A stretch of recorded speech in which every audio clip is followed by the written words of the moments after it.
Welcome to my channel. हम लोग इडुटेरिया का जो न्यू बिहार वस्तुनिष्ठ समान अध्ययन आया है 2025 फोर्थ एडिशन, उसको डिस्कस कर रहे थे।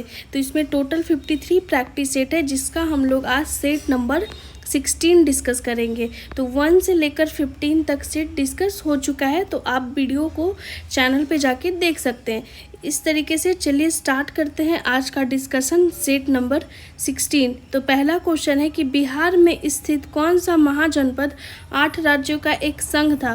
तो ये वज्जी जो महाजनपद था उसमें 8 राज्यों का एक संघ था। ऑप्शन नंबर बी सही हो जाएगा। सेकंड क्वेश्चन है कि मेगास्थनीज चंद्रगुप्त मौर्य के दरबार में कब आया था। तो आपको एक फैक्ट यहाँ से ये पता चलेगा कि मेगास्थनीज किसके दरबार में आया था, तो चंद्रगुप्त मौर्य के दरबार में आया था। लेकिन क्वेश्चन है कि कब आया था, तो ये 305 ईसा पूर्व में ही आ गया था, इसलिए ऑप्शन नंबर ए सही होगा। और एक फैक्ट ये भी है, क्वेश्चन आता है कि मेगास्थनीज को चंद्रगुप्त मौर्य के दरबार में किस शासक ने भेजा था, तो इसका सही आंसर है सेल्यूकस निकेटर। तो ये भी आप याद कर सकते हैं। थर्ड क्वेश्चन है कि बिंबिसार के समय कुल उपज का कितना भाग भूमि कर के रूप में लिया जाता था। भूमि कर यानी कि जो लैंड टैक्स होता है वो कितना लगता था किसके समय, तो बिंबिसार के समय जो टोटल प्रोडक्शन होता था उसका कितना भाग लैंड टैक्स के रूप में बिंबिसार लेता था। तो ये से इसका सही आंसर है 1/6 भाग। ठीक है, ऑप्शन नंबर सी सही हो जाएगा, 1/6। ठीक है, नेक्स्ट है 4 नंबर क्वेश्चन कि किस राज्य के राजा के आक्रमण के भय से अजातशत्रु ने राजगीर या फिर राजगृह का दुर्गीकरण करवाया था।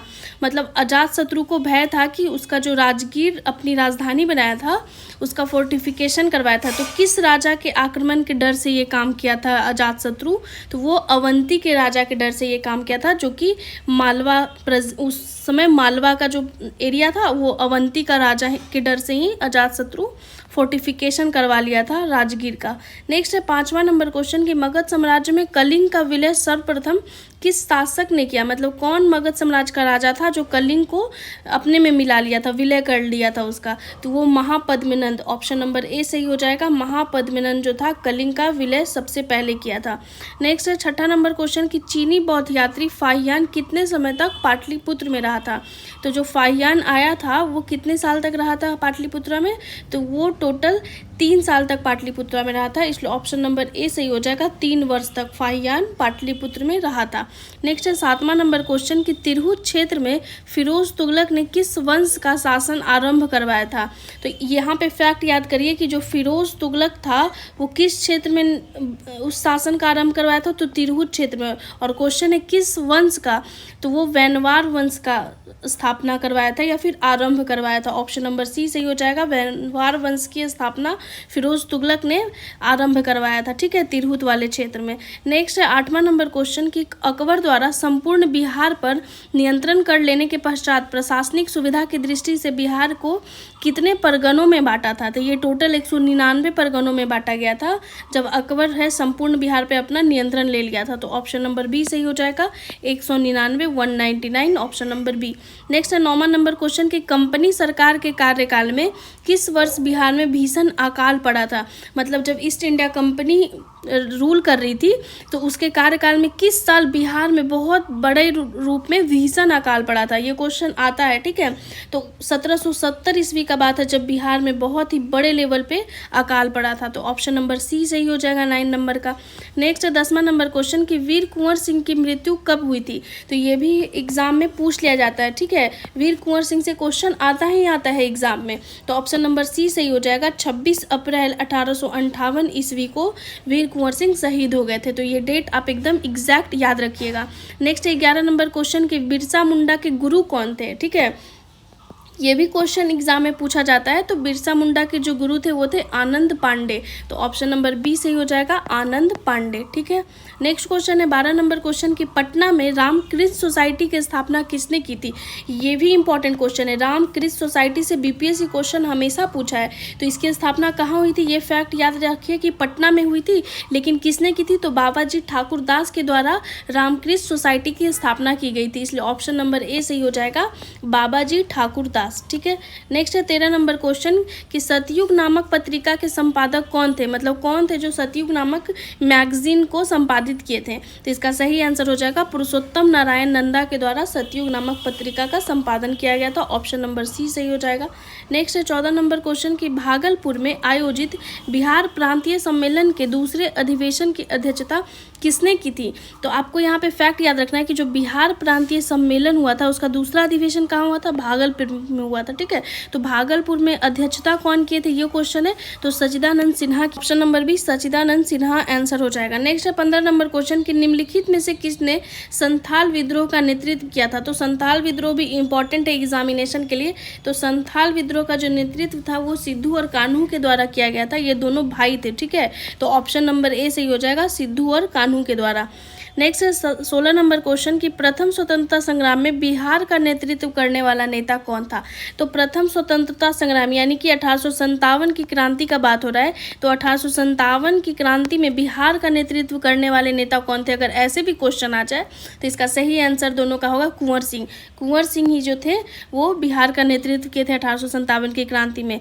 और प्रथम स्वतंत्रता संग्राम इस क्रांति को कौन बोले थे, तो बीडी सावरकर बोले थे कि ये फर्स्ट वॉर ऑफ इंडिपेंडेंस था। ठीक है, नेक्स्ट है 17 नंबर क्वेश्चन कि भारत छोड़ो आंदोलन के समय किस व्यक्ति ने महाधिवक्ता यानी कि एडवोकेट जनरल के पद से त्यागपत्र दे दिया था। तो ये कौन थे, ये बलदेव सहाय थे। ऑप्शन नंबर बी सही हो जाएगा, बलदेव सहाय। ये महाधिवक्ता थे उस समय, और किस समय त्यागपत्र दे दिए थे, तो जब भारत छोड़ो आंदोलन चल रहा था। नेक्स्ट 18 नंबर क्वेश्चन कि बिहार में फॉरवर्ड ब्लॉक के नेता कौन थे, ये भी पूछता है। फॉरवर्ड ब्लॉक बिहार से रिलेटेड है कि बिहार में फॉरवर्ड ब्लॉक के नेता कौन थे, तो वो थे सीलभद्र याची। ऑप्शन नंबर ए सही हो जाएगा, सीलभद्र याची। नेक्स्ट है 19 नंबर क्वेश्चन कि जॉर्ज पंचम के शाही दरबार में बिहार को उड़ीसा सहित बंगाल से अलग करने की घोषणा कब की गई थी। तो क्वेश्चन ध्यान से पढ़िएगा कि घोषणा कब हुआ था कि हाँ बिहार प्लस में उड़ीसा भी साथ में था। ठीक है, तो बिहार उड़ीसा को एक साथ अलग कर दिया गया था बंगाल से। तो ये घोषणा कब हुआ था, तो जब शाही दरबार लगा था, और किसके समय, जॉर्ज पंचम के समय।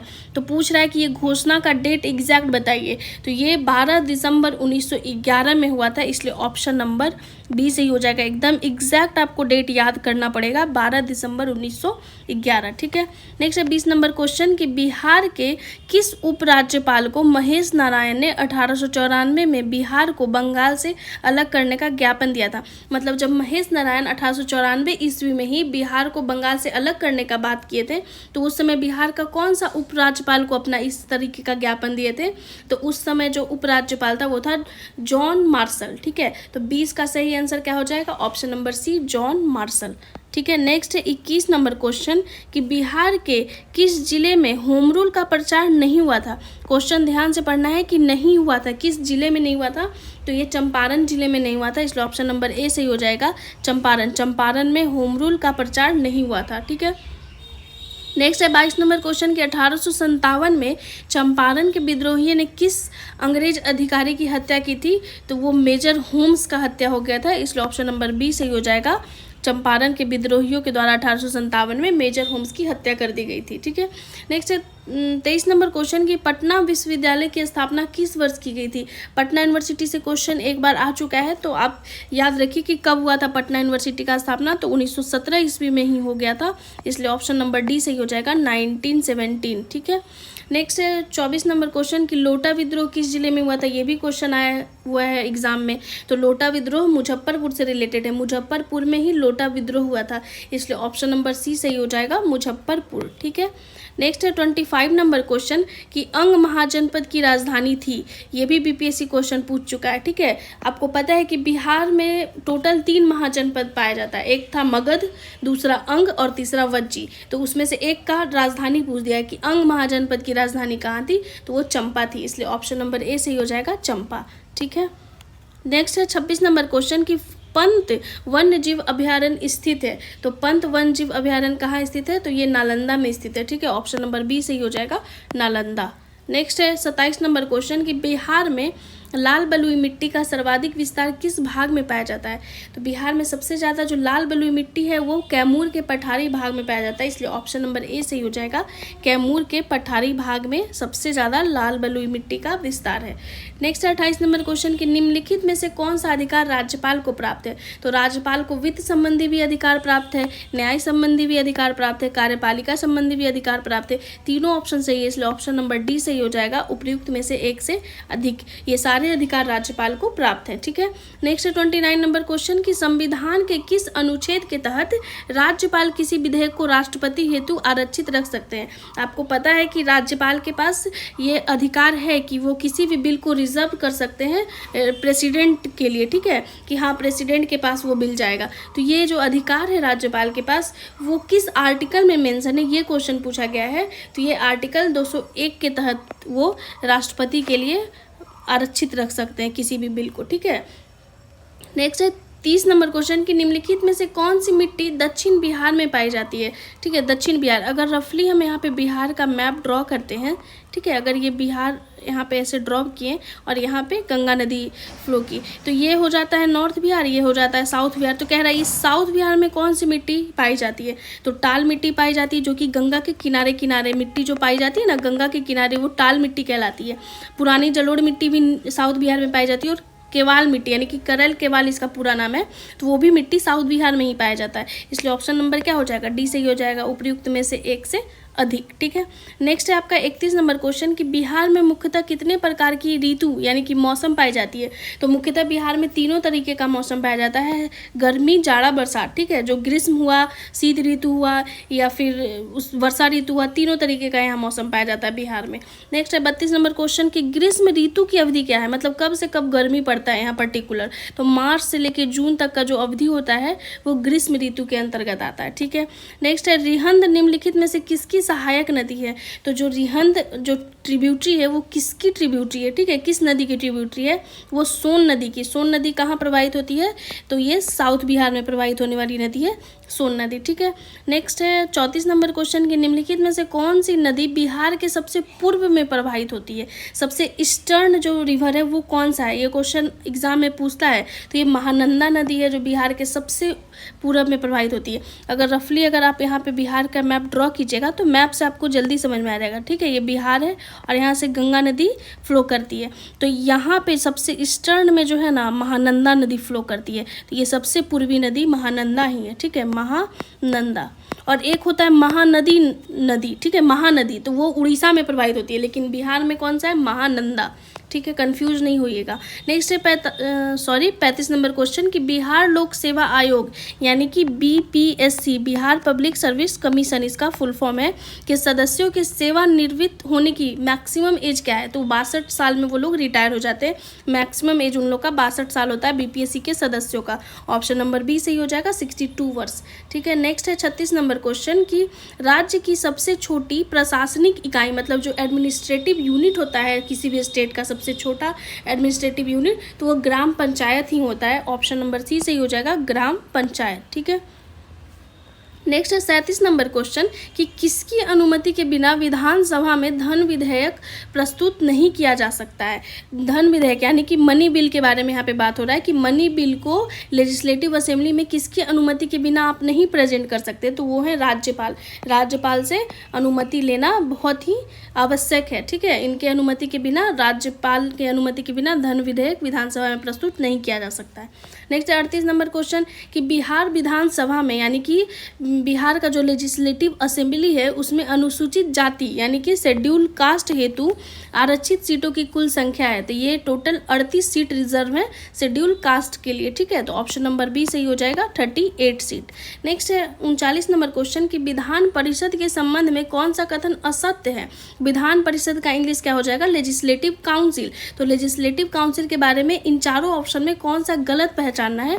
क्वेश्चन को एकदम ध्यान से पढ़िएगा, असत्य बताना है। तो यह एक अस्थायी सदन है, तो बिल्कुल सही बात है, ये एक परमानेंट सदन होता है जो कि कभी डिसॉल्व नहीं होता। विधानसभा डिसॉल्व हो जाता है बट विधान परिषद डिसॉल्व नहीं होता है, इसलिए यह एक परमानेंट सदन है। इसके सदस्य 2 वर्ष के लिए चुने जाते हैं, तो नहीं, बिल्कुल नहीं, 2 वर्ष के लिए नहीं चुने जाते। इस सदन में राज्यपाल द्वारा 1/3 सदस्यों को मनोनीत किया जाता है, तो नहीं, ये भी कथन गलत है। तो इसलिए ऑप्शन नंबर डी सही हो जाएगा, उपर्युक्त में से एक से अधिक। ठीक है, तो बी और सी गलत है इसका ऑप्शन। 40 नंबर क्वेश्चन है कि विधान परिषद के लिए कितने सदस्यों का निर्वाचन विधानसभा के सदस्यों के द्वारा होता है। ठीक है, तो जो लेजिस्लेटिव काउंसिल में पूछ रहा है कि कितने मेंबर का जो निर्वाचन वो विधानसभा के सदस्यों द्वारा होता है, तो ये टोटल मेंबर का 1/3 भाग, ठीक है, 1/3 जो भाग है वो विधानसभा के सदस्यों द्वारा होता है। नेक्स्ट है पटना मेडिकल कॉलेज की स्थापना किस वर्ष की गई थी, तो ये भी क्वेश्चन पूछता है। जो PMCH है, Patna medical college and hospital, उसी के बारे में पूछा है कि पटना मेडिकल कॉलेज की स्थापना किस वर्ष हुआ था, तो 1925 में ही हो गया था। ऑप्शन नंबर सी सही हो जाएगा, 1925 ईस्वी। ठीक है, नेक्स्ट है 2011 की जनगणना के अनुसार बिहार में महिला साक्षरता दर कितनी है। ये क्वेश्चन हमेशा पूछता है, कभी महिला साक्षरता दर पूछ लेता है, कभी पुरुष साक्षरता दर बिहार का पूछ लेता है। ठीक है, बिहार में ही पूछा है, तो ये हमेशा पूछता है, या फिर बिहार का ओवरऑल जो साक्षरता दर है वो क्वेश्चन पूछ लेता है। तो तीनों आपको याद रखना होगा। तो अभी पूछा है महिला साक्षरता दर, तो वो कितना है, तो वो 51.5% है। ऑप्शन नंबर सी सही हो जाएगा, 51.5%। नेक्स्ट है 43 नंबर क्वेश्चन कि बिहार की प्रमुख पत्रिका बिहार टाइम्स के प्रथम संपादक कौन थे। मतलब बिहार टाइम्स बहुत ही इंपॉर्टेंट पत्रिका है बिहार का, तो उसके प्रथम संपादक के बारे में पूछा, तो ये महेश नारायण थे। ऑप्शन नंबर बी सही हो जाएगा, महेश नारायण, 43 का बी। नेक्स्ट है 44 नंबर क्वेश्चन कि किस वर्ष भारत के 11वें राष्ट्रपति डॉक्टर APJ अब्दुल कलाम ने बिहार विधानमंडल के संयुक्त सत्र को संबोधित किया था। मतलब जो ज्वाइंट सेशन हुआ था वो डॉक्टर APJ अब्दुल कलाम के द्वारा संबोधित किया गया था। जो कौन थे, वो भारत के 11वें राष्ट्रपति थे।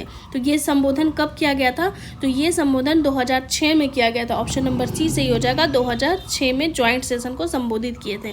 नेक्स्ट है 45 नंबर क्वेश्चन कि नालंदा विश्वविद्यालय के प्रथम चांसलर थे। तो नालंदा यूनिवर्सिटी से क्वेश्चन आता है तो पूछ सकता है उसके प्रथम चांसलर कौन थे, तो अमर्त्य सेन थे। ऑप्शन नंबर ए सही हो जाएगा। नेक्स्ट है 46 नंबर क्वेश्चन कि डॉक्टर राजेंद्र प्रसाद केंद्रीय कृषि विश्वविद्यालय स्थित है। तो ये जो एग्रीकल्चर यूनिवर्सिटी है डॉक्टर राजेंद्र प्रसाद, ठीक है, सेंट्रल एग्रीकल्चर यूनिवर्सिटी, वो समस्तीपुर में स्थित है। इसलिए 46 का सही ऑप्शन क्या हो जाएगा, option number A Samastipur. Next है 47 नंबर क्वेश्चन कि बिहार के किस क्षेत्रीय भाषा को संविधान की 8वीं अनुसूची में शामिल किया गया है। ठीक है, तो ये कौन सा भाषा है बिहार का क्षेत्रीय भाषा जिसको 8 शेड्यूल में शामिल कर लिया गया, तो ये मैथिली है। ऑप्शन नंबर ए सही हो जाएगा, मैथिली। तो आप यहाँ पे याद कर सकते हैं जो 8 शेड्यूल है वो डील किससे करता है, वो भाषा से। ठीक है, भाषा का संबंध है 8वीं अनुसूची से, और उसमें बिहार के किस क्षेत्रीय भाषा को शामिल किया गया है, तो ये मैथिली को शामिल किया गया है। नेक्स्ट है 48 नंबर क्वेश्चन कि बिहार का प्रमुख जूट उद्योग स्थित है। तो जूट उद्योग कहाँ स्थित है बिहार का जो फेमस है, तो वो उत्तर पूर्वी क्षेत्र में। आपको पता होना चाहिए कि जो किशनगंज, अररिया, पूर्णिया वाला क्षेत्र है वहाँ जूट का उत्पादन सबसे ज़्यादा होता है। अगर आप रफली यहाँ पे बिहार का मैप ड्रॉ करते हैं, ठीक है, ये बिहार अगर रफली है और यहाँ से गंगा नदी प्रवाहित होती है, तो इस वाले एरिया में सबसे ज़्यादा जूट का प्रोडक्शन होता है, तो उद्योग भी इधर ही है। ये वाला एरिया क्या है, किशनगंज, अररिया, पूर्णिया, कटिहार, ये सब इधर ही है। ठीक है, नेक्स्ट 49 नंबर क्वेश्चन कि उत्तर दिशा से प्रवाहित होने वाली नदियों में कौन सी नदी गंगा की सबसे लंबी सहायक नदी है। मतलब अगर इसी मैप में हम बात करें तो इधर जो नॉर्थ से जो नदी गंगा में मिल रही है, ठीक है, ये सब नदी, उसमें से कौन सी नदी जो है सबसे लंबी सहायक नदी है गंगा की, तो इसका सही आंसर हो जाएगा कोसी। कोसी गंगा की सबसे सहायक नदी है उत्तर की ओर से मिलने वाली में। ठीक है, इसी तरीके से दक्षिण दिशा से प्रवाहित होने वाली भी पूछ दे तो सोन नदी आंसर होगा। ठीक है, नेक्स्ट है 50वां नंबर क्वेश्चन कि बिहार का कौन सा जिला नेपाल तथा पश्चिम बंगाल दोनों से सीमा साझा करता है। मतलब नेपाल से भी बाउंड्री लगता है उस जिले का और वेस्ट बंगाल से भी बाउंड्री लगता है, तो इसका सही आंसर है किशनगंज। किशनगंज का जो सीमा है वो नेपाल से भी लगता है और पश्चिम बंगाल से भी लगता है, तो इसका सही आंसर भी हो जाएगा। इस तरीके से एक सेट में 50 क्वेश्चन दिया रहता है, तो कंप्लीट होता है यहीं पे सेट 16। इस तरीके से 50 क्वेश्चन कंप्लीट हुआ। तो अगर आपको ये सीरीज अच्छा लगता है तो ज़्यादा से ज़्यादा लाइक कीजिए, शेयर कीजिए, सब्सक्राइब कीजिए। Thank you so much.